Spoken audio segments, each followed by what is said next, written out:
Buenas noches y feliz sábado para todos. Esta tarde de viernes vamos a estudiar la lección 5 de Efesios, cuyo título es interesante: Expiación horizontal, la cruz de la iglesia. ¿Qué significa este título e imagen que aparece en nuestra lección? Porque es un título llamativo: Expiación horizontal, la cruz y la iglesia. Y acá aparece en nuestro folleto la imagen de un grupo de personas y la sombra de una cruz proyectándose sobre ellos. ¿Qué quiere decir esto? Que detrás de la cruz hay una luz, ¿no?, que hace proyectarse esta imagen sobre ellos. ¿Y en qué lugar está la cruz? En el templo. Está en el atrio, en el lugar del altar del sacrificio. ¿Y qué luz estaría atrás? Es la luz del sol, porque el sol sale al oriente. Y la puerta del templo de Jehová está al otro lado, porque la exposición del santuario hacía que el sol quedara a nuestras espaldas, y que cuando alguien entraba e iba hasta el altar, que después fue reemplazado por el madero, al que se representa actualmente por la cruz, se postraba frente a Jehová para pedirle el perdón de sus pecados a Dios, para que Dios lo limpie y lo perdone, y ofrecía una ofrenda. Pero esta imagen nos muestra que este grupo de gente supuestamente adventistas está mirando en forma contraria. Y es llamativa. Y tiene la sombra de una cruz sobre ellos. Ahora, por eso es importante entender qué significa este título y el mensaje que aparece en nuestra lección y esta imagen. Como lo veremos después del estudio de las palabras de Pablo en Efesios 2, del 11 al 22, que son los versículos de Efesios que vamos a estudiar esta semana, el título y el contenido de nuestra lección reflejan el Evangelio ecuménico, que está totalmente apartado de la predicación de Pablo a los Efesios y del verdadero Evangelio. ¿Por qué? Porque fíjense, el Evangelio ecuménico, ¿qué dice? Que ya todos estamos unidos, todos los hombres estamos unidos a partir del tiempo de la cruz, que en la cruz Jesús unió a todos horizontalmente y verticalmente nos unió con Dios, como dice el proyecto de nuestra lección. Pero eso no es lo que predicaba Pablo. Pablo predicaba otra cosa. Y vamos a verlo, vamos a analizarlo poniendo todas las palabras de Pablo línea sobre línea. Porque este es el Evangelio ecuménico. Y este Evangelio también es predicado por el falso profeta que está en el atrio del templo, fuera del templo de Jehová. Hay un micrófono abierto ahí, y alguien estornudó, por favor, si lo pueden cerrar. Entonces, este Evangelio es también predicado por el falso profeta que está en el atrio del templo, fuera del templo de Jehová, fuera del reino de Dios, en el reino del príncipe de este mundo, frente al altar del sacrificio, cuyo antitipo es el madero en el que murió Jesús, y ahora es representado por la imagen de una cruz a la que nos lleva el falso evangelio, porque el objetivo del falso evangelio es llevarnos a la cruz de Cristo, en vez de llevarnos al templo y el reino del Dios y Padre de nuestro Señor Jesucristo. Y en este lugar, aquí también estaría el pueblo adventista, porque ese es el anuncio de la profecía. Por eso esta imagen es justamente parte del cumplimiento de la profecía. Pero vamos a las palabras de Pablo, que es lo importante. Porque Pablo continúa explicando el Evangelio del Reino de Dios en Efesios 2. Vamos a retomar el estudio de las palabras de Pablo a los miembros de la iglesia de Éfeso desde 3 versículos anteriores a los que nos toca estudiar esta semana, en los que Pablo les dice a los griegos de la iglesia de Éfeso que, después de haber oído la palabra de verdad, el Evangelio de nuestra salvación, como lo dijo en Efesios 1:13, y haber creído en él, en el verdadero Evangelio, habían recibido el Espíritu Santo la promesa, habían nacido de Dios, y el poder del Dios y Padre de nuestro Señor Jesucristo, el que lo había resucitado de los muertos, era el que estaba operando en ellos, haciendo una nueva creación, creándolos en Cristo Jesús para buenas obras, para que pudieran seguir las pisadas de Jesús. Efesios 2, 8 al 10. Porque por gracia sois salvos, gratuitamente, por medio de la fe, y esto no de vosotros, pues es don de Dios, incluso la fe es don de Dios. No por obras, para que nadie se gloríe, porque somos hechura suya. Entonces, los hermanos de la iglesia de Éfeso, como Pablo, estaban habían nacido de Dios y estaban siendo creados de nuevo, porque somos hechura suya, creados en Cristo Jesús para buenas obras. Árboles malos que no podían dar frutos buenos, que ahora estaban siendo hechos de nuevo para que fueran buenos y pudieran hacer buenas obras, creados en Cristo Jesús para buenas obras, las cuales Dios preparó de antemano para que anduviésemos en ellas. Las buenas obras que se veían en ellos eran justamente las obras que Dios hacía mientras recorría el camino angosto que lleva la vida, siguiendo las pisadas de Jesús, y eran el fruto justamente de la obra de Dios en ellos, porque eran hechura suya y solo a Él, solo a Jehová, se debía dar la gloria. Y acá era que está de más, así que voy a sacar. Y esa es la promesa de Dios en Ezequiel 36, 25 al 27. Esparciré sobre vosotros agua limpia y seréis limpiados de todas vuestras inmundicias y de todos vuestros ídolos os limpiaré. ¿Quién los limpiaría? Dios los limpiaría. A todos nosotros promete limpiarnos. Os daré corazón nuevo y pondré espíritu nuevo dentro de vosotros, un nuevo hombre, y quitaré de vuestra carne el corazón de piedra y os daré un corazón de carne y pondré dentro de vosotros mi espíritu, mi presencia, porque yo voy a estar ahí. Y haré que andéis en mis estatutos y guardéis mis preceptos y los pongáis por obra. O sea, los frutos que se veían en los cristianos, ¿eran obra de quién? De Dios, ¿no? Como dice Pablo en Filipenses 2:13. Porque Dios es el que en vosotros produce así el querer como el hacer por su buena voluntad. ¿Pero en quiénes producía eso? En los que habían nacido de él y habían entrado en su reino, no en todos los hombres. A ellos, a los gentiles que eran parte del reino de Dios y del lugar santuario de Dios en el nuevo pacto, están dirigidas el resto de las palabras de Pablo en Efesios 2. Por eso no hay que sacarlas de contexto como hace nuestra lección. Efesios 2:11. Por tanto, acordaos que en otro tiempo vosotros, ¿no? ¿Quiénes? Le está hablando a los miembros de la iglesia cristiana. Los gentiles en cuanto a la carne, erais llamados incircuncisión por la llamada circuncisión hecha con mano en la carne. En aquel tiempo estabais sin Cristo, alejados de la ciudadanía de Israel. Pero ahora, ¿qué eran? Eran parte del reino de Dios, ciudadanos del Israel de Dios, del verdadero Israel, y ajenos a las promesas del pacto, sin esperanza y sin Dios en el mundo. El pacto que Dios estableció con Abraham y con su descendencia según la carne es el pacto de la circuncisión en la carne. Pero los gentiles no eran parte de ese pacto. Y todo varón debía circuncidarse. Solo de ese modo se llegaba a ser parte del pueblo de Israel, a ser miembro de la nación judía. Y si un descendiente de Abraham, según la carne, no se circuncidaba, era cortado del pueblo del pacto.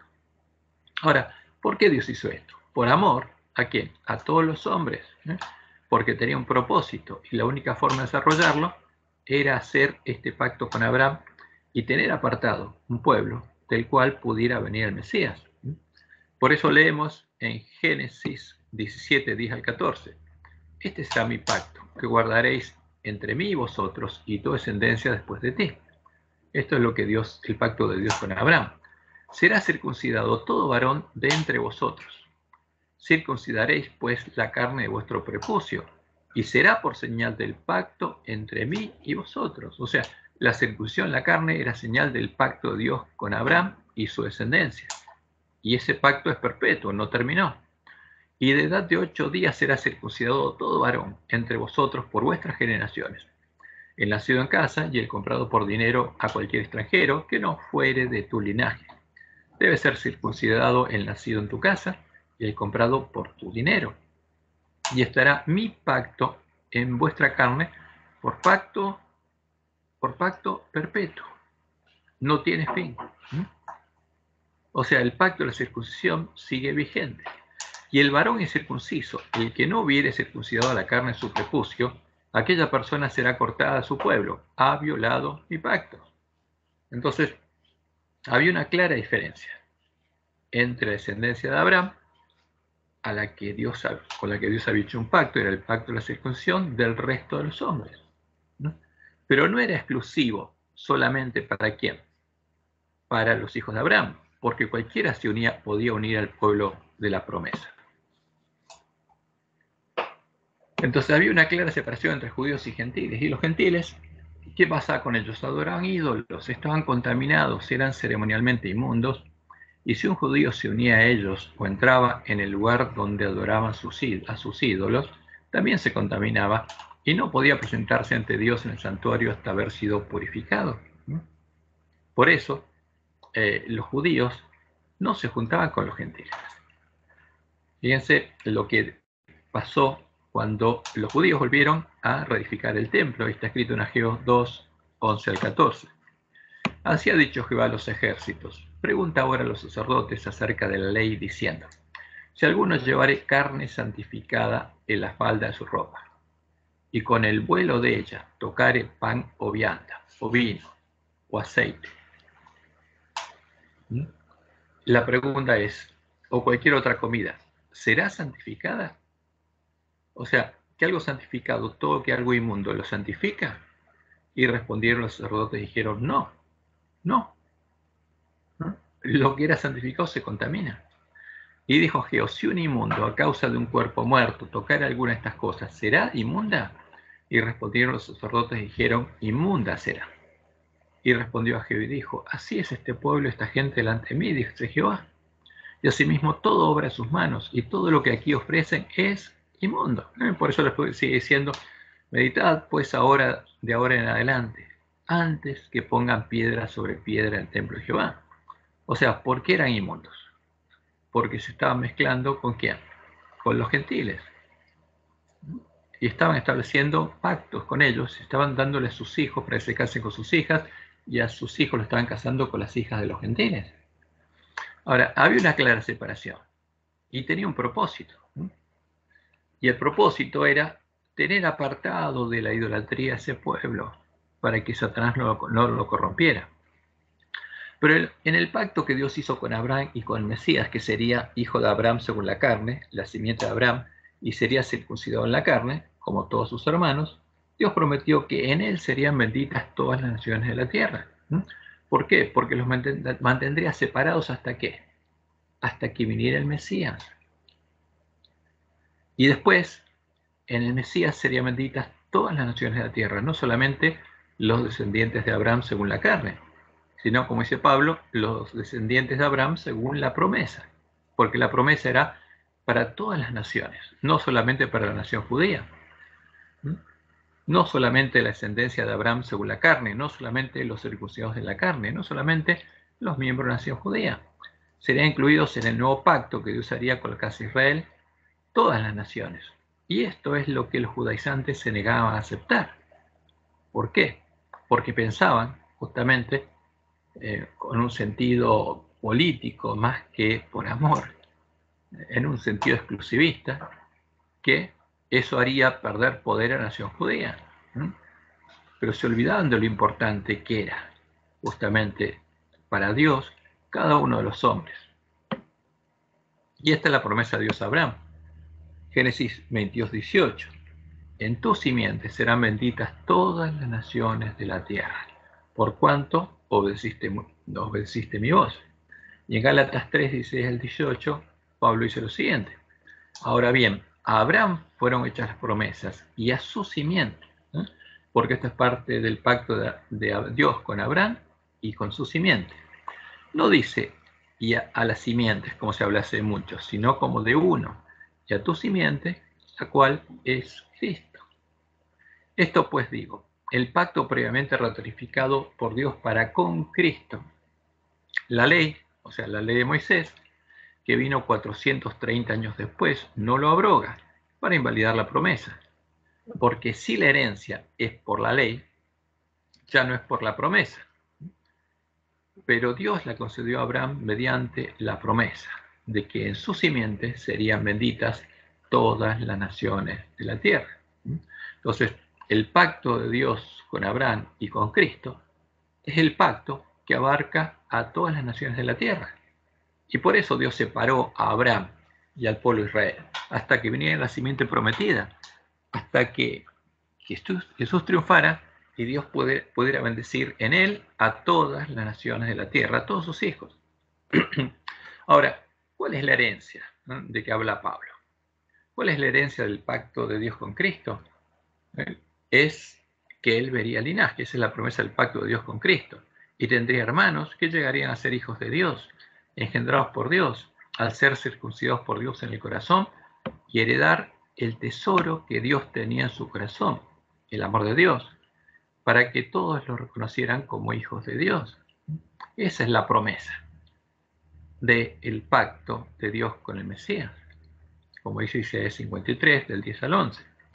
Cuando hayas puesto su vida en expiación por el pecado, porque Dios cargaría en él el pecado de todos los hombres, judíos y gentiles, para reconciliarlos a todos con él, verá linaje. O sea, el Mesías que vería linaje, otros como él, tendría hermanos, vivirá por largos días y la voluntad de Jehová será en su mano prosperada. Verá el fruto de la aflicción de su alma y quedará satisfecho. Porque Jesús moriría ¿por quién? Por todos los hombres, por los judíos y los gentiles. Por su conocimiento justificará a mi siervo justo a muchos y llevará las iniquidades de ellos. Y por eso, proféticamente en Isaías 8, 16 al 18, el Mesías le pide esto ¿a quién? A Jehová. Ata el testimonio. Sella la ley entre mis discípulos, ¿no? O sea, escríbela en la mente y el corazón de mis discípulos. Esperaré pues a Jehová, el cual escondió su rostro en la casa de Jacob, y en él confiaré. He aquí, yo y los hijos que me dio Jehová, ¿no?, los hijos que Jehová engendraría, somos por señales y presagios en Israel, de parte de Jehová de los ejércitos, que mora en el monte de Sión. Esa es la promesa. Dios, como anunció por medio de Ezequiel y por medio de Jeremías, escribiría su ley en la mente y el corazón de los discípulos de Jesús. Y como lo había anunciado en la ley de Moisés, en Deuteronomio 36, y circuncidará a Jehová tu Dios tu corazón y el corazón de tu descendencia, para que ames a Jehová tu Dios con todo tu corazón y con toda tu alma, a fin de que vivas. ¿Para qué? Para que los árboles malos que no podían amar, que no tenía escrita la ley de Dios en la mente y el corazón, tuvieran de nuevo esa ley escrita en la mente y el corazón, tuvieran el amor de Dios y pudieran amar como Dios nos ama, como nos amó el Mesías, para que fuéramos hermanos de quién, de Jesús. Como dice Jeremías 31:33, pero este es el pacto que haré con la casa de Israel después de aquellos días, dice Jehová. Daré mi ley en su mente y la escribiré en su corazón, y yo seré a ellos por Dios y ellos me serán por pueblo. Y sigue diciendo, y no dirá ninguno más a su hermano diciendo, conoce a Jehová, porque todos me conocerán. ¿Por qué?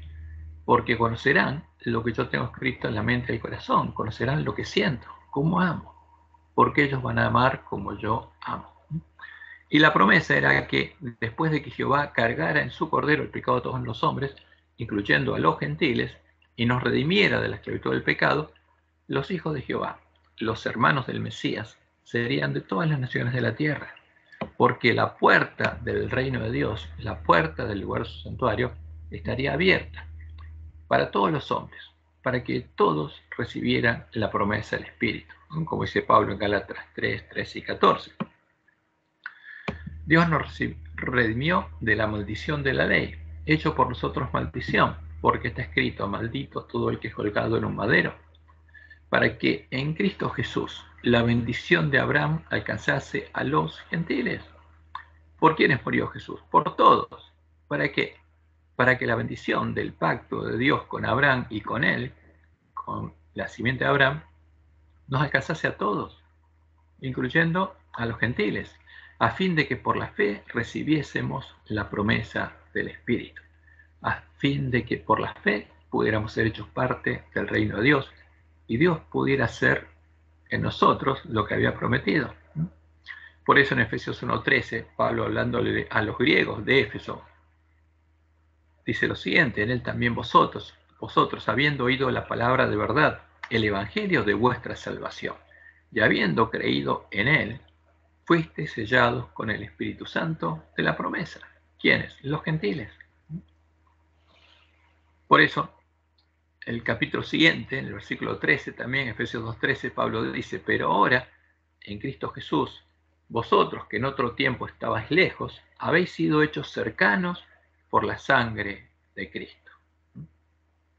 Y este era el propósito del plan de redención, porque Dios había llamado y separado a Abraham y a su descendencia de entre los gentiles, entre los paganos, para preservar a un pueblo del que pudiera venir el Mesías, la simiente de Abraham, y poder redimir con su sangre a todos los hombres de la esclavitud del pecado, para que todos los hombres tuviéramos libertad de salir del reino del príncipe de este mundo y entrar en el reino de Dios.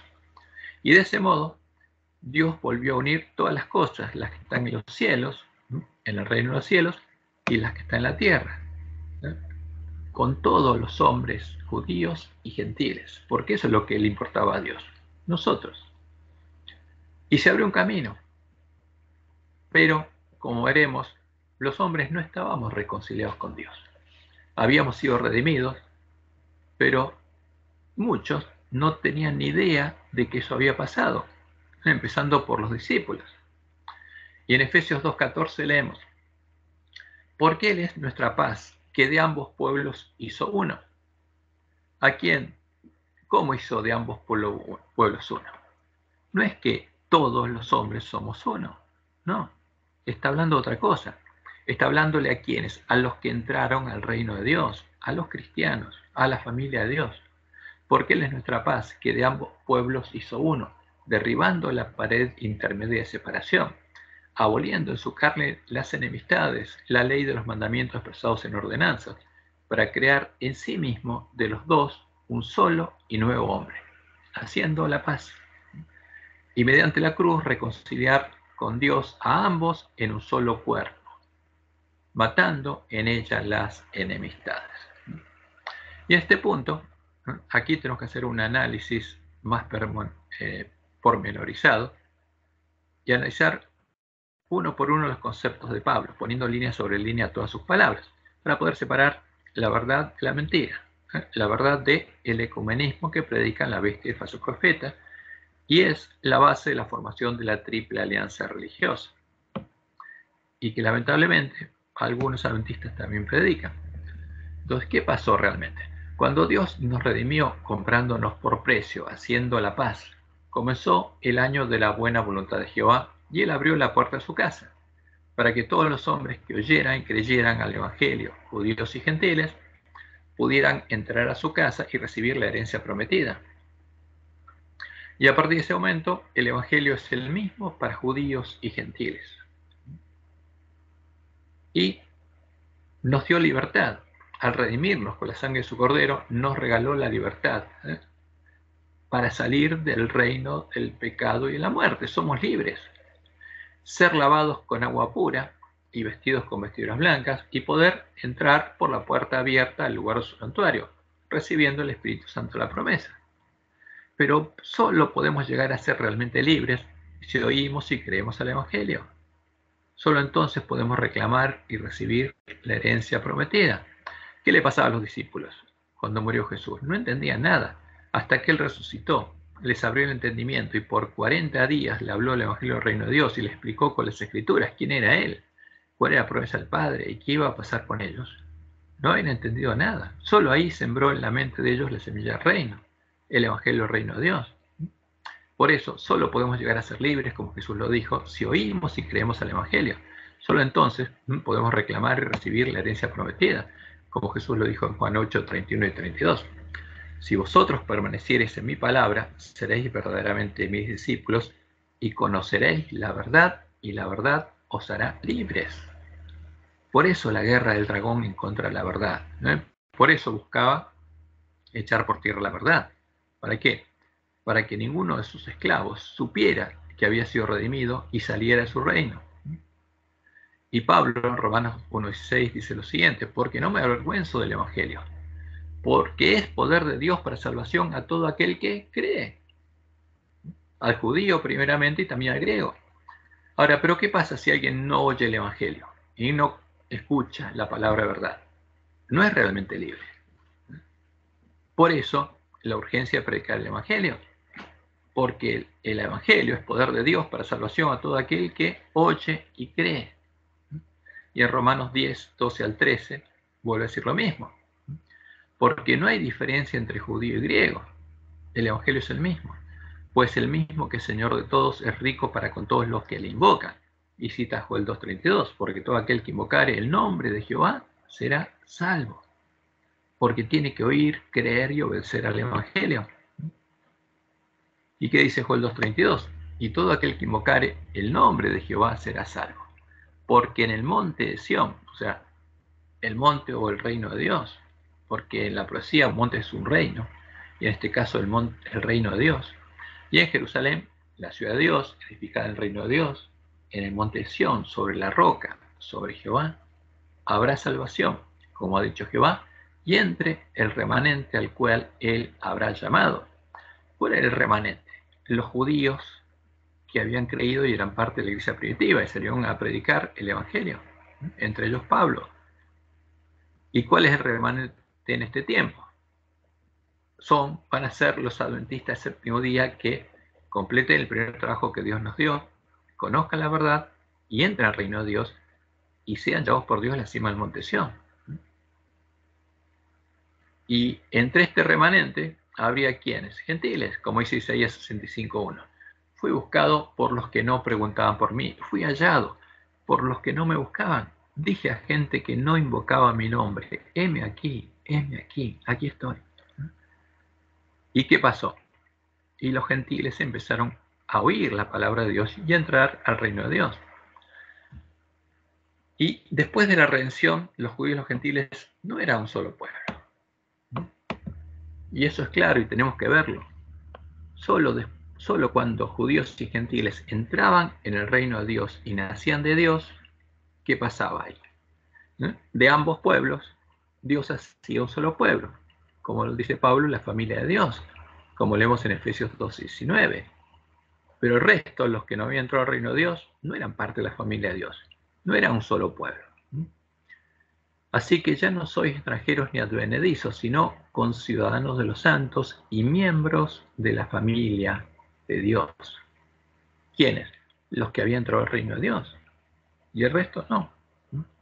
Y ambos eran reconciliados en un solo cuerpo, la iglesia de Cristo, como leemos en Efesios 1:22-23.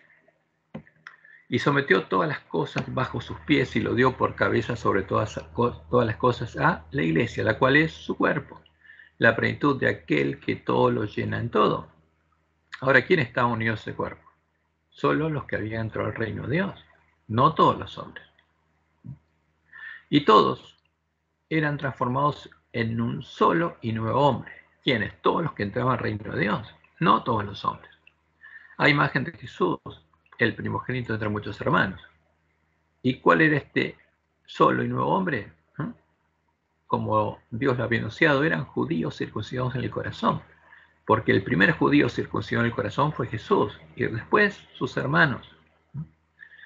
Y leemos en 2 Corintios 5:17, y sabemos que, primero Romanos 8:28-29, y sabemos que a los que aman a Dios, todas las cosas les ayudan a bien. Esto es, a los que conforme a su propósito son llamados, porque a los que antes conoció también los predestinó para que fuesen hechos conformes a la imagen de su Hijo, para que sea el primogénito entre muchos hermanos. ¿A quiénes predestinó? A todos los hombres. Pero ¿a quiénes transformó Dios a imagen de Jesús? A los que oyeron y creyeron al Evangelio. Y en 2 Corintios 5:17 leemos, de modo que si alguno está en Cristo, nueva criatura es. Las cosas viejas pasaron, he aquí todas son hechas nuevas. ¿Quiénes? Si estaban en Cristo, si estaban unidos a la vid verdadera. Entonces el labrador los transformaba a imagen de Jesús. Y en Gálatas 6:15 leemos, porque en Cristo Jesús ni la circuncisión vale nada, ni la incircuncisión, sino una nueva creación. Y en Romanos capítulo 2, versículos 28 y 29, Pablo es claro. El nuevo hombre es un judío circuncidado en el corazón, pues no es judío el que lo es exteriormente, ni es la circuncisión la que se hace exteriormente en la carne, sino que es judío el que lo es en el interior, y la circuncisión es la del corazón, en espíritu, no en letra, la alabanza del cual no viene de los hombres, sino de Dios. Entonces, ¿qué valía en el nuevo pacto? La circuncisión, como dice Pablo en Gálatas 6:15, no valía nada. La circuncisión tampoco. Lo único que valía es creer, oír y creer el Evangelio, entrar al reino de Dios, para que Dios nos circuncidara, ¿dónde? En el corazón, para ser verdaderos judíos. ¿Por qué? Porque el tiempo del antiguo pacto había pasado, Dios había establecido el nuevo pacto, nos había redimido, y el que creía el Evangelio nacía de Dios y era transformado a la imagen de Jesús. Y eso es lo único que valía. Porque para eso Dios había separado a la nación judía hasta que llegara la simiente a la cual fue hecha la promesa. Y Pablo sigue diciendo en Efesios 2, 17 y 18. Y vino y anunció las buenas nuevas de paz a vosotros que estabais lejos y a los que estaban cerca, porque para ambos eran las buenas nuevas de paz. Porque por medio de él, los unos y los otros tenemos entrada por un mismo espíritu al Padre. ¿Para qué? Para que el Padre haga en nosotros lo que prometió hacer, para recibir la herencia prometida. Jesús vino a predicar el Evangelio del Reino de Dios y a llevarnos al Padre, para que Él pudiera cumplir sus promesas. Por eso Jesús es la puerta y el camino al Padre, a Jehová, al lugar santuario de Jehová en el nuevo pacto.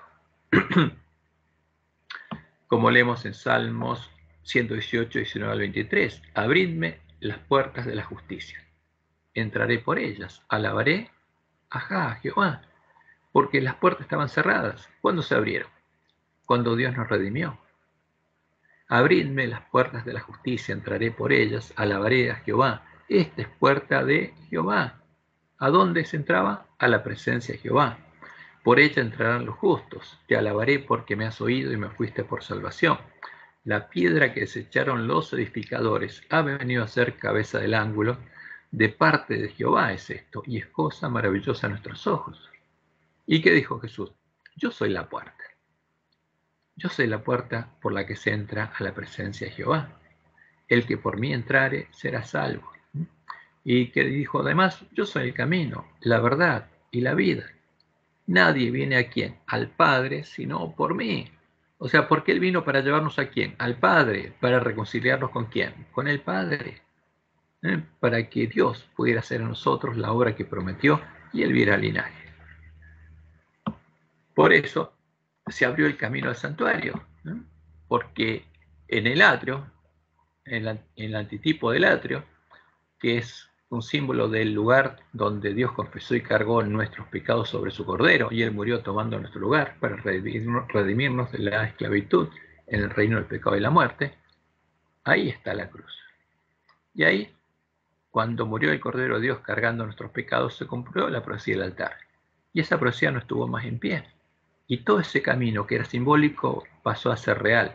Y los esclavos del pecado, justamente, obtuvieron el derecho y la libertad de salir del reino del príncipe de este mundo y recorrer ese camino y entrar a la casa de Dios, pasando primero por la fuente, siendo lavados y vestidos con vestiduras blancas, entrar por la puerta abierta al reino de Dios, porque el agua de la fuente está disponible, la puerta está abierta y la promesa de Dios está disponible. Y Dios está esperando para que sus hijos entren a su casa, para poder hacer lo mismo que hacía en el tiempo de la iglesia primitiva.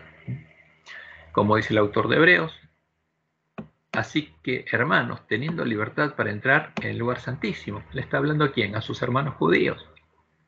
¿Por qué? Porque había muchos que no habían entrado todavía. Por eso les dice, todavía se dice hoy.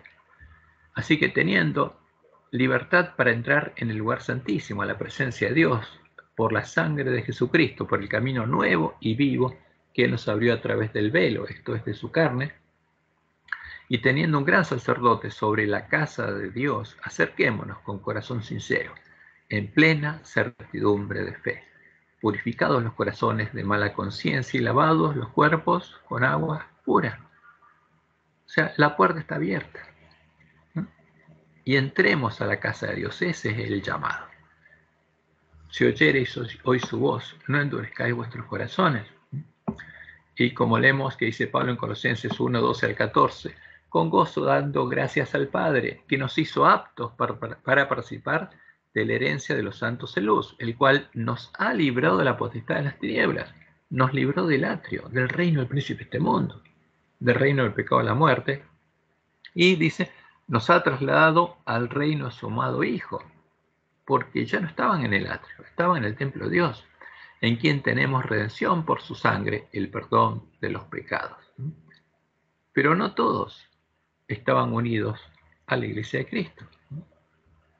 Y por eso, en Efesios 2, 19 al 22, Pablo continúa hablándoles a quienes, a los miembros de la verdadera iglesia de Cristo, los miembros de la iglesia primitiva.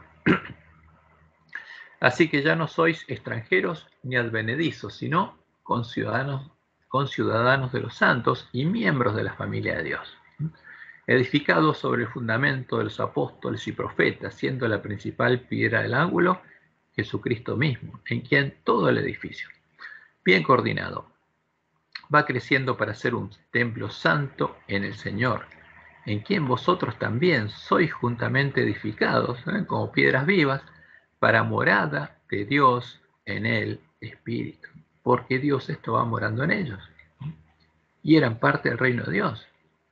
Y lo mismo dice Pedro en su epístola, la primera epístola del capítulo 2, del 1 al 10.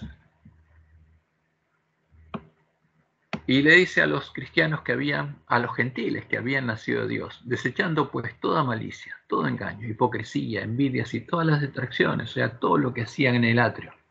Desead, como niños recién nacidos, la leche espiritual no adulterada, para que de ella crezcáis para salvación, si es que habéis gustado la benignidad del Señor, acercándoos a Él, piedra viva, desechada ciertamente por los hombres, para Dios escogida y preciosa.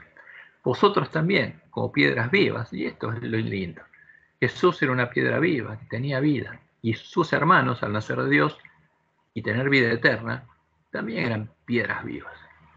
Como piedras vivas, sed edificados como casa espiritual y sacerdocio santo, para ofrecer sacrificios espirituales aceptables a Dios por medio de Jesucristo. Por lo cual también contiene la Escritura. Acá cita Isaías 28:16.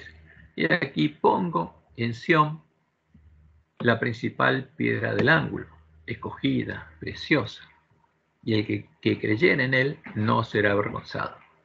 Para vosotros, pues, los que creéis, él es precioso. Pero para los que no creen, la piedra que los edificadores desecharon ha venido a ser la cabeza del ángulo, y piedra de tropiezo, y roca que hace caer. Y acá está citando Isaías 8, 13 y 14, donde Jehová anuncia que él sería el santuario de los que creyeran. Pero sería la piedra de tropiezo y roca en la que tropezarían, porque tropezarían en Jehová, en él, si no lo reconocían como el Mesías. Y piedra, tropiezo y roca que hace caer, porque tropiezan en la palabra, siendo desobedientes, a lo cual fueron también destinados. Mas vosotros, y le habla a los gentiles, vosotros sois linaje escogido, real sacerdocio, porque son el linaje de Jesús, nación santa, pueblo adquirido por Dios, porque nos adquirió a todos nosotros con la sangre de su Cordero, para que anunciéis las virtudes de aquel que os llamó de las tinieblas a su luz admirable. Vosotros que en otro tiempo no erais pueblo, que erais gentiles, pero que ahora sois pueblo de Dios, que en otro tiempo no habíais alcanzado misericordia, pero ahora habéis alcanzado misericordia. Y eso es lo hermoso del Evangelio. Eso es lo que estaba pasando en el tiempo de la iglesia primitiva. Ahora, ¿pero qué pasaba con los judíos y los gentiles que no creían o no obedecían al Evangelio del reino de Dios? ¿Qué pasaba con ellos? No podían recibir la herencia prometida, ni podían entrar en el reino de Dios, siendo circuncisos o incircuncisos en la carne. Ambos seguían siendo esclavos en el reino del príncipe de este mundo. Seguían estando en el atrio, fuera del templo del nuevo pacto, y eran ajenos a las promesas del nuevo pacto. Por eso es importante entender la diferencia. No es que habían sido los judíos y los gentiles hechos un solo pueblo, no. Solo los que creían al Evangelio y entraban al reino de Dios, porque el resto seguían estando en el reino del príncipe de este mundo. Y para llegar a ser parte del templo de Dios, el templo del Dios viviente, y volver a tener vida, debían salir del reino del príncipe de este mundo y apartarse de todo lo inmundo, de todo lo sacrificado a los ídolos, para ser lavados en la fuente y vestidos de vestiduras blancas, y entrar por la puerta estrecha del templo de Dios, que como un padre amante los estaba esperando para recibirlos, como leemos en 2 Corintios 6, 14 al 18. ¿Qué acuerdo hay entre el templo de Dios y los ídolos? Porque vosotros sois el templo del Dios viviente. ¿A quién le dice Pablo esto? A los miembros de la iglesia de Corinto. Como Dios dijo, habitaré y andaré entre ellos y seré su Dios y ellos serán mi pueblo. Por lo cual, como dice en Isaías 52, salid de en medio de ellos y apartaos, dice el Señor. Ahora, ¿estaban todos unidos? No. Dios los separaba. ¿A quiénes? Al que quería ser parte de su reino. Y lo santificaba, lo hacía santo, apartado para él. Por lo cual, salid de en medio de ellos y apartaos, dice el Señor. No unió todo. Jesús dijo, no vine a traer paz, sino espada, vine a separar. ¿A quién? Al que realmente cree en el Evangelio y quiere ser parte del reino de Dios. ¿Y de dónde lo separo? Del reino del príncipe de este mundo. Pero el que no quiere salir, se queda ahí. Salid de medio de ellos y apartaos, dice el Señor, y no toquéis lo inmundo. No toquéis lo que está en el atrio, y yo os recibiré. Y seré para vosotros por Padre, y vosotros me seréis hijos e hijas, dice el Señor Todopoderoso. Por eso, es claro que Jesús no nos reconcilió con Dios en la cruz, sino nos redimió de la esclavitud y dejó abierto el camino para que nos reconciliemos con Dios. Y la reconciliación con Dios solo se da cuando una persona oye y crea el verdadero evangelio, el evangelio de la reconciliación, y voluntariamente se reconcilia con Dios. Como leemos en 2 Corintios 5, 17 al 20. De modo que si alguno está en Cristo, nueva criatura es. Las cosas viejas pasaron, y aquí todas son hechas nuevas. Y todo esto proviene de Dios, quien nos reconcilió consigo mismo por Cristo y nos dio el ministerio de la reconciliación. ¿A quiénes? Al que Dios reconcilia con él, le da el ministerio de la reconciliación, para que vaya a buscar a los que aún no se reconciliaron con él. Porque Dios estaba en Cristo, reconciliando consigo al mundo, no tomándoles en cuenta a los hombres sus pecados, y nos encargó a nosotros la palabra de la reconciliación. Así que somos embajadores en nombre de Cristo, como si Dios rogase por medio de nosotros. Os rogamos en nombre de Cristo, reconciliaos con Dios. ¿A quién le ruegan? A los que no están reconciliados con Dios, porque no fuimos reconciliados en la cruz. Somos reconciliados cuando nosotros creemos al Evangelio y queremos, ¿no? Y obedecemos al Evangelio y queremos reconciliarnos con Dios y buscamos a Dios. Y este es el Evangelio que debe predicar el pueblo adventista antes de que llegue a su fin el año de la buena voluntad de Jehová y se cierre la puerta que ahora está abierta, pero que el mundo no conoce. ¿Qué pasó en el tiempo de la apostasía? Por eso es importante, al leer estas palabras de Pablo, predicando lo que pasaba en la iglesia primitiva, entender dónde estábamos parados nosotros. Cuando llegó el tiempo de la apostasía, los gentiles, como decía la profecía, se apoderaron del atrio para adorar allí a las imágenes de sus dioses, a la abominación desoladora. Entonces empezaron a coexistir dos iglesias, hasta que se cumplieron los 1260 años en los que Dios sostuvo a su iglesia en el desierto, y el hombre de pecado logró echar por tierra el lugar santuario de Dios y la verdad, y dar muerte a los dos testigos. Porque eso es lo que anuncia la profecía. Y había dos iglesias. Estaba la verdadera iglesia de Cristo, la iglesia del desierto, formada por el pueblo que conocía a su Dios y era parte del templo y el reino de Dios.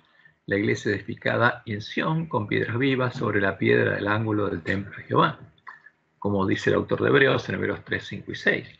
Y Moisés, a la verdad, fue fiel en toda la casa de Dios, como siervo, para testimonio de lo que se iba a decir. Pero Cristo, ¿no?, como hijos sobre su casa, la cual casa somos nosotros. ¿Dónde oficia Jesús? En los miembros de la iglesia primitiva, que eran parte del templo de Dios, donde Dios había puesto su trono, se había sentado y Jesús estaba sentado a su lado. Porque Jesús, había un solo Dios y un solo mediador entre Dios y los hombres, Jesucristo hombre, que oficiaba ¿dónde? En la casa de Dios. ¿Y cuál es esa casa? Como dice el autor de Hebreos, la cual casa somos nosotros. En nosotros, Jesús, ¿qué hace? Intercede por nosotros. Y había otra iglesia, la iglesia que estaba en el atrio, formada por los gentiles que adoraban a la abominación desoladora, al Dios de las fortalezas, el Dios de las bestias, el dragón, al que ahora llamaban Dios y Cristo, y eran hechos parte de la sinagoga de Satanás. Por eso, en Apocalipsis 11, 1 y 2, que está hablando una profecía para nuestro tiempo, se dice que solo van a ser medidos los adventistas que estén dentro del templo de Dios primero, y después los miembros de la gran multitud que hayan entrado al templo de Dios. Entonces me fue dada una caña semejante a una vara de medir, y se me dijo: levántate y mide el templo de Dios, y el altar, y a los que adoran en él. El templo de Dios es la casa de Dios, donde Dios traslada los pecados que perdona a sus hijos. El altar es el lugar donde Dios ofreció la ofrenda, ¿no?, con la cual el santuario tiene que ser purificado, y a los que adoran en el templo. Pero los que no hayan entrado al templo de Dios no serán juzgados, porque no son parte de la familia de Dios. Pero el patio que está fuera del templo, a todos los gentiles que estén en el patio, en el atrio, déjalo aparte y no lo midas, porque ha sido entregado a los gentiles, y ellos hollarán la ciudad santa 42 meses. Ellos son los que persiguieron, asesinaron al pueblo de la iglesia primitiva, y ahora continúan en el atrio. Y no van a ser medidos, salvo que escuchen las palabras del Evangelio y entren al reino de Dios, y lo hagan a tiempo. Y como decía la profecía de Daniel 11, 31 y 32, el rey del norte es el que levantaría las tropas que profanarían el santuario y la fortaleza. Dice: el rey del norte fue Constantino. Y se levantarán de su parte tropas que profanarán el santuario y la fortaleza, y quitarán el continuo, y pondrán la abominación desoladora. Con lisonjas seducirá a los violadores del pacto, a los que harían la obra de Balaam. Mas el pueblo conoce a su Dios, se esforzará y actuará. ¿Y a quién adoraban? ¿Y a quién adoran en el atrio? Al Dios de Constantino, al Dios de la fortaleza, al Dios de la bestia romana, a Baal, al Dios Sol. Y Balaam, con esas imágenes, creó a las falsas rocas que son dioses, a las hipóstasis del sol, al Dios de la Trinidad.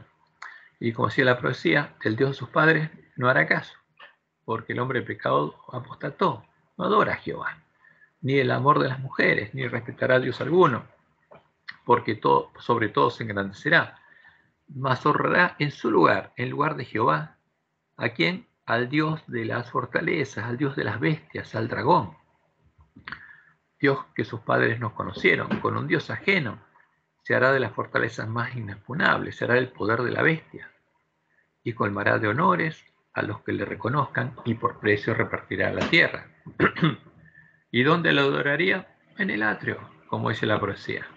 Estarían en el atrio.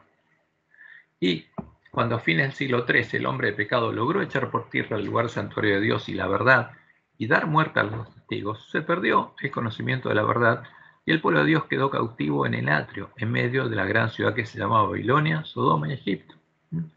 Aún se engrandeció contra el príncipe de los ejércitos, y por él fue quitado el continuo, y el lugar santuario fue echado por tierra. Y eso pasó. Y a causa de la prevaricación le fue entregado el ejército junto al continuo, y echó por tierra la verdad, e hizo cuanto quiso, y prosperó. Y como decía la profecía de Apocalipsis 11, cuando hayan acabado sus testimonios, los dos testigos, la bestia que sube del abismo hará guerra contra ellos, y los vencerá y los matará. Y sus cadáveres estarán en la plaza de la grande ciudad que en sentido espiritual se llama Sodoma y Egipto, en el atrio, el reino del príncipe de este mundo, donde también nuestro Señor fue crucificado. ¿Y cuál es el objetivo de Satanás? Que nos quedemos en medio de la plaza de la gran ciudad que se llama Sodoma y Egipto, en la gran Babilonia, donde está el lugar simbólico donde Jesús murió, donde está el altar de sacrificio, donde ellos están adorando al símbolo del Dios Hijo, a la cruz. Y al no conocer la verdad no podía hacerlos libres. A los cristianos, que ahora quedaron cautivos en medio de Roma, la verdad no podía hacerlos libres porque no la conocían. Y continuaron adorando a la abominación desoladora, a las imágenes de la bandera negra de los paganos, a las imágenes de los dioses de la Gran Babilonia, llamándolas Dios y Cristo. Y por eso su condición, no tenían vida.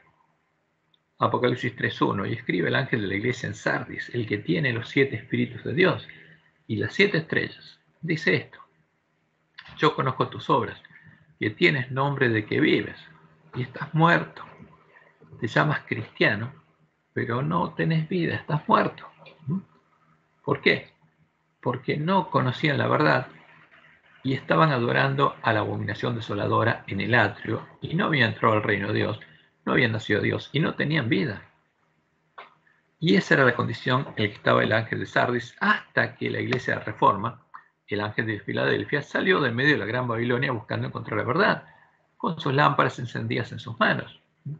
Y cuando Dios los llamó, el pueblo adventista, las vírgenes que salieron a recibir al esposo con sus lámparas también encendidas en 1844, eran el remanente de la iglesia de Reforma, y Dios le encargó, como primer trabajo, el recuperar el conocimiento de la verdad echada por tierra, para llegar a tener el Evangelio eterno y conocer nuevamente la verdad, y que la verdad los hiciera libres a los pioneros y nos hiciera libres a nosotros. Y eso es claro. Primeros Escritos, página 65. Lo que el pueblo adventista no conoce y nosotros tratamos de repetir constantemente. El Papa hizo una brecha en la santa ley de Dios, pero vi que había llegado ya plenamente el tiempo en que esta brecha tiene que ser reparada por el pueblo de Dios y los lugares asolados han de ser reedificados, porque el lugar santuario de Dios fue echado por tierra. ¿No? ¿Y cuál es nuestro primer trabajo? Un reavivamiento de la piedad, la verdadera piedad entre nosotros es la mayor y más urgente de todas nuestras necesidades. El buscar esto debe ser nuestro primer trabajo. ¿Y cómo se produce ese reavivamiento? Tenemos que encontrar la puerta abierta. Tenemos que recuperar el conocimiento de la verdad. Debe haber un esfuerzo ferviente para obtener la bendición del Señor, no porque no esté dispuesto a otorgarnos su bendición, sino porque no estamos preparados para recibirla. ¿Y cuál es la preparación necesaria? Conocer la verdad, como los hermanos de Éfeso. Nuestro Padre Celestial está más dispuesto a dar su Espíritu Santo a los que se lo piden que los padres terrenales a dar buenas dádivas a sus hijos. Ahora, tenemos que conocer la verdad, y una vez que conocemos la verdad, tenemos que pedirlo y lo vamos a recibir. Entonces el pueblo adventista podría empezar a salir del atrio, entrar por la puerta abierta al lugar santuario de Dios, y los lugares asolados serían reedificados. Como dice Jesús: al que venciere, yo le haré columna en el templo de mi Dios. ¿Parte de quién? Del templo de Dios, como la iglesia primitiva. Y la casa de Dios eran los miembros de la iglesia primitiva. Y eso tiene que pasar con el pueblo adventista. Y nunca más saldrá de allí. Y escribiré sobre él el nombre de mi Dios y el nombre de la ciudad de mi Dios, la Nueva Jerusalén, la cual desciende del cielo de mi Dios y mi nombre nuevo. Y cuando el pueblo de la iglesia realmente estuviera o tuviera el nombre de Dios y el Cordero escrito en la frente, ahí, cuando estuviera sellado, comenzaría el tiempo de angustia, y los sellados del pueblo adventista deberían ir con Jesús a la batalla de Armagedón, a llamar al pueblo de Dios que está engañado y adorando a la imagen de la bestia en el atrio, en medio de la Gran Babilonia, a salir de ella y a entrar por las puertas del templo de la ciudad de Dios, para poder comer el fruto del árbol de la vida y beber el agua de la vida gratuitamente, como dice Apocalipsis 18. Después vi a otro ángel descender del cielo con gran poder, y la tierra fue alumbrada con su gloria. Y clamó con voz potente, diciendo a gran voz: ha caído la Gran Babilonia, y se ha hecho habitación de demonios, y guarida de todo espíritu inmundo, y albergue de toda ave inmunda y aborrecible. O sea, ¿Babilonia es parte de la iglesia de Cristo? No. Es parte de la iglesia del dragón, al que Babilonia llama Cristo, pero no del verdadero Jesús. Porque todas las naciones han bebido del vino el furor de su fornicación, y los reyes de la tierra han fornicado con ella, y los mercaderes de la tierra se han enriquecido de la potencia de sus deleites. Y oí otra voz del cielo que decía: salid de ella, pueblo mío, de vuelta, salid de ella, sepárense de ahí, salgan de ahí, para que no seáis partícipes de sus pecados ni recibáis parte de sus plagas. Salgan del atrio, entren a mi casa, porque sus pecados han llegado hasta el cielo y Dios se ha acordado de sus maldades. Y en Apocalipsis 22, 14 al 17 vemos la promesa: bienaventurados los que lavan sus ropas, porque la fuente está disponible, para tener derecho al árbol de la vida y para entrar por las puertas en la ciudad. Y el espíritu y la esposa dicen: ven. Tiene que haber una esposa. Y esa esposa son los 144.000 celos del pueblo adventista. ¿Y qué van a decir? Ven, vengan al reino de Dios. Y el que oye, diga: ven, ven al lugar santuario de Dios. Sal del atrio. Y el que tiene sed, venga. Y el que quiera, porque eso es lo importante. Tenemos que querer, tenemos que oír y creer el evangelio y querer. Tome del agua de la vida gratuitamente. Y ese es el que se reconcilia con Dios. Y como dijo Jesús, y será predicado este evangelio del reino. No el evangelio que predica el falso profeta, no el evangelio en el que cree el ángel de la Odisea, sino el verdadero evangelio, el evangelio del reino de Dios, en todo el mundo, para testimonio a todas las naciones, y entonces vendrá el fin. Porque todos los hombres habremos decidido en ese tiempo por qué puerta entrar y parte de qué templo llegar a ser. Ahora, ¿dónde estaría el ángel de la Odisea? ¿En el reino de Dios? No. El ángel de la Odisea también estaría en el atrio, sin saber en qué lugar se encontraría. Cuando tardándose el esposo, todas las vírgenes cabecearan y se durmieran antes de haber recuperado el conocimiento de la verdad y encontrado la puerta abierta, el enemigo entraría en el campo del padre familia y sembraría la semilla de la cizaña en los corazones de todo el pueblo adventista. Entonces, en su ignorancia, el pueblo adventista llegaría a estar en la condición del ángel de la Odisea y estaría en el atrio, fuera del templo, junto a las iglesias caídas. Se creería rico, sin saber cuál sería su triste condición, ni que Satanás y los demonios estarían buscando hacerlos parte de su habitación, parte de su sinagoga.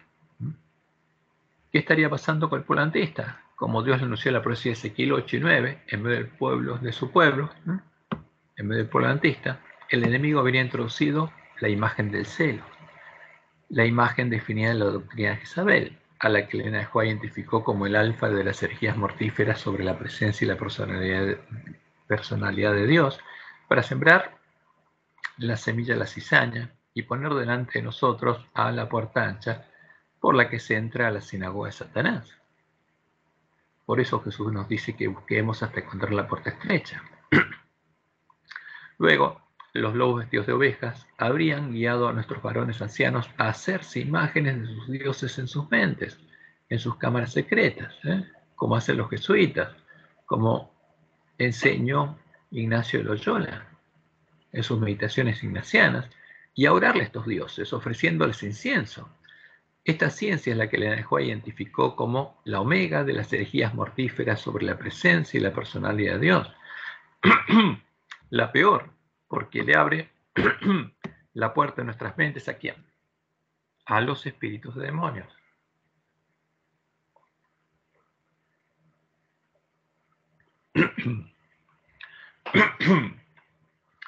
En el siguiente paso, el pueblo adventista se habría unido ecuménicamente a otras mujeres, a las iglesias caídas, para endechar junto a ellas a Tamuz. ¿Qué significa endechar? Llorar, porque los paganos endechaban por 40 días a Tamuz, el Cristo babilónico, en la Semana Santa con la que finaliza la Cuaresma. Los 40 días de endecha a Tamuz que empiezan con el miércoles de ceniza. Y el adorar al mismo Cristo que las iglesias caídas, al Jesús que es la puerta ancha, es la razón de las declaraciones ecuménicas de nuestros dirigentes, reconociendo a las iglesias caídas de las que Dios separó al pueblo adventista como parte del plan divino para evangelizar al mundo. Fíjense que esta es la declaración de nuestros dirigentes. Y esta es una publicación oficial de la Iglesia Adventista, Relaciones con otros cuerpos religiosos. Y muestra que en el libro de Reglamentos Eclesiásticos Administrativos de la Ciudad General, número 75, dicen que los adventistas reconocen toda agencia que eleva a Cristo ante los hombres como una parte del plan divino para la evangelización del mundo. O sea, ¿a quién reconocen como parte del plan divino? A Roma y a las iglesias caídas, a las que son habitación de demonios. ¿Y por qué hacemos esto? Porque estamos negando el mensaje del tercer ángel, como pueblo. Y esto es una cosa, digamos, asombrosa, teniendo en cuenta las claras declaraciones de la profecía del Apocalipsis y lo que Dios nos mostró por medio de Elena de White. Y tienen en alta estima a los hombres y mujeres cristianos de otras comuniones que están ocupados en ganar almas para Cristo. Ahora, pero lo que la Biblia nos dice es que la bestia y el falso profeta adoran al dragón y hacen que todos los hombres adoren al dragón, no al verdadero Jesús. Y al dragón lo llaman Cristo. Entonces, ¿por qué hacen esto nuestros dirigentes? Porque los lobos los guiaron a unirse a estas mujeres y a adorar juntos al mismo Dios y a echar juntos a Tamuz. Y siguen diciendo, esta declaración difundida por la Oficina de Asuntos Públicos y Libertad Religiosa de la Asociación General, en 1980 la Asociación General nombró un concilio de relaciones entre las iglesias con el fin de dar supervisión y orientación general a las relaciones de la iglesia con los demás cuerpos religiosos. ¿Dónde están estas iglesias? En el atrio, adorando ¿a quién? Al dragón. ¿Y dónde está el pueblo adventista? En el mismo lugar. Este concilio, tiempo en tiempo, autorizado a tener conversaciones con otras organizaciones religiosas cuando sentía que esto podría ser beneficioso. ¿Y quién le daba ese sentimiento? No Dios, sino los espíritus de demonios. Los líderes adventistas deberían ser conocidos como constructores de puentes. ¿Con quién? Con las mujeres que están en el atrio. Es triste, pero esta es la realidad. Y esa es la condición del pueblo adventista. Por eso el pueblo adventista es desventurado, miserable, es pobre, está ciego y está desnudo. No está vestido con el manto de la justicia de Cristo. Está en el atrio, junto a estas mujeres. Y esa es la razón también de las declaraciones ecuménicas de nuestra lección. Por ejemplo, en la lección del martes 25, la pregunta final es la siguiente. ¿Qué tensiones entre los adventistas séptimo día o entre los miembros de la comunidad cristiana en general debemos abordar y superar? ¿Por qué? Dicen ellos. Cristo nos unió en uno y tenemos que unirnos. Pero no es así. Jesús nos llama a separarnos. Dios nos llama a separarnos y salir del reino del príncipe de este mundo y a salir de la gran Babilonia. ¿Por qué el amor que compartimos por Cristo debería ser suficiente para superar estas tensiones? Ahora, ¿a qué Cristo adoramos? Al mismo. Como adoramos al mismo Cristo, lo lógico sería que nos uniéramos. Pero el verdadero Jesús nos llama ¿a qué? A buscarlo, a encontrarlo a Él, y a no entrar por la puerta ancha. Pero estas son las declaraciones de nuestra lección, que en vez de presentar la verdad, presenta la mentira como verdad. Porque el pueblo adventista no está unido a Cristo. El ángel de la Odisea es desventurado, miserable, pobre, ciego, está desnudo, porque está adorando al falso Cristo, a la abominación desoladora. Y como no sea la profecía, finalmente los varones ancianos estarían adorando abiertamente al sol, al Dios de la gran Babilonia, en el atrio del templo, dándole la espalda a Jehová. Y me llevó al atrio de adentro de la casa de Jehová.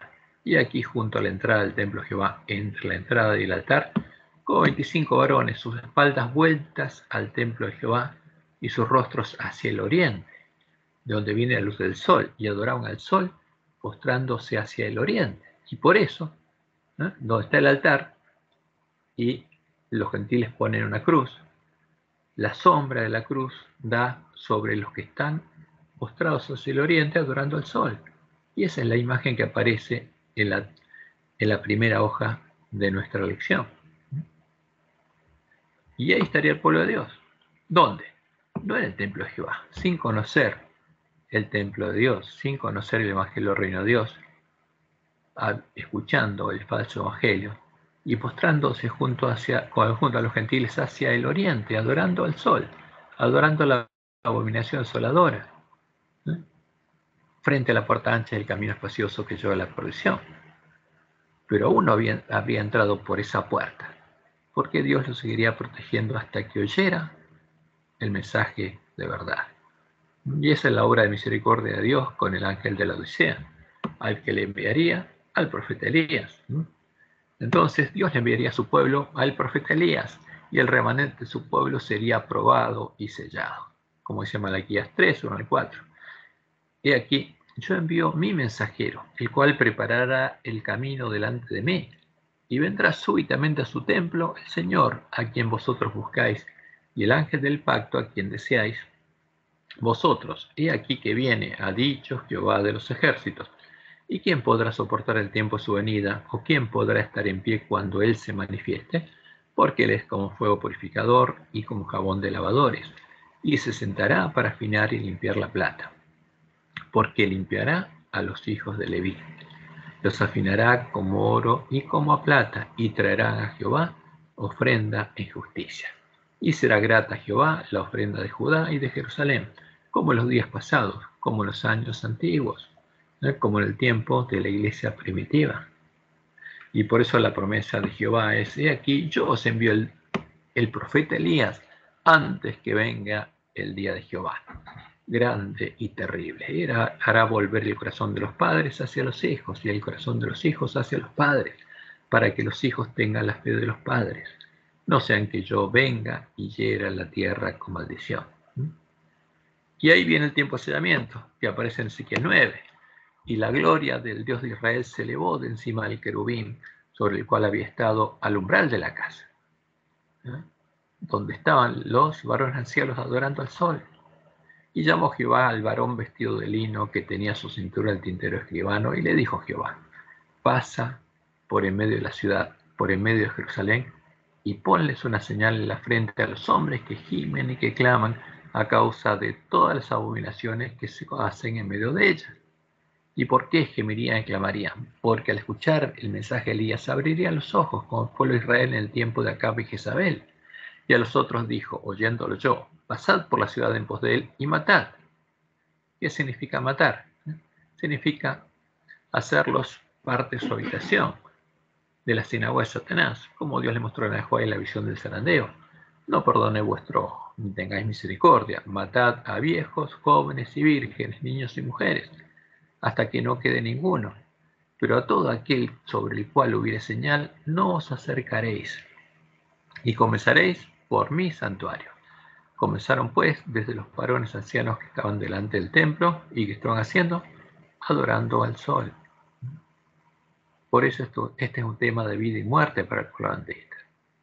Y como dice Elena de White, notemos con cuidado este asunto. Aquellos que reciben la marca pura de la verdad, que el Espíritu Santo estampó en ellos, son los que se angustian y lloran por todas las abominaciones que se cometen en la iglesia.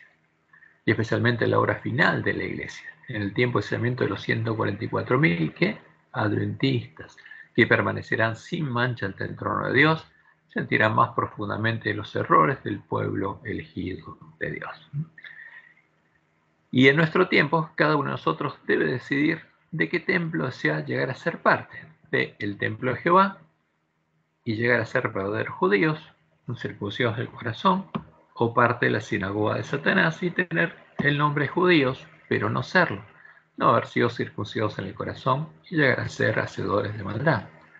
Por eso es el mensaje de Jesús a nosotros, diciéndonos que encontremos la puerta abierta, porque los que entremos por la otra puerta, llegaremos a ser parte de la sinagoga de Satanás. Escribe el ángel de la iglesia en Filadelfia: esto dice el santo, el verdadero, porque hay uno falso, hay un anticristo, ¿no? El que tiene la llave de David, porque el otro les dio las llaves a Pedro, teóricamente. El que abre y cierra, el que abre y ninguno cierra, y cierra y ninguno abre. Yo conozco tus obras, y aquí he puesto delante de ti una puerta abierta, la cual nadie puede cerrar. La verdad fue echada por tierra, pero la puerta está abierta para que la busquemos y la encontremos. Porque aunque tienes poca fuerza, has guardado mi palabra y no has negado mi nombre. Y aquí, yo entrego de la sinagoga de Satanás, a los que entran por la otra puerta de la sinagoga de Satanás, a los que se dicen ser judíos y no lo son, sino que mienten. He aquí, yo haré que vengan y se postren a tus pies y reconozcan que yo te he amado. Y como está escrito en el conflicto de los siglos, Dios le mostró a Juan, esto va a pasar con quienes, con los que nieguen el mensaje de Elías, sean cegados por los espíritus de demonios, y recién en tiempo de la sexta plaga, cuando Dios haga secar el gran río Éufrates, abran los ojos, vean lo que pasó y se postren ante ¿quiénes? Ante los adventistas que van a ser hechos parte del templo de Jehová para adorar a Jehová, porque van a reconocer que Jehová los había amado. Por eso esto tenemos que oírlo a tiempo, porque es un mensaje de amor de Dios para todos nosotros, porque tenemos que oír cuál es el verdadero evangelio, el evangelio del reino de Dios, y predicarlo, porque solo de ese modo podemos preparar el camino a la segunda venida de Jesús. Que Jehová los bendiga y los guarde y los guíe a toda verdad, y tengan un hermoso y bendecido sábado.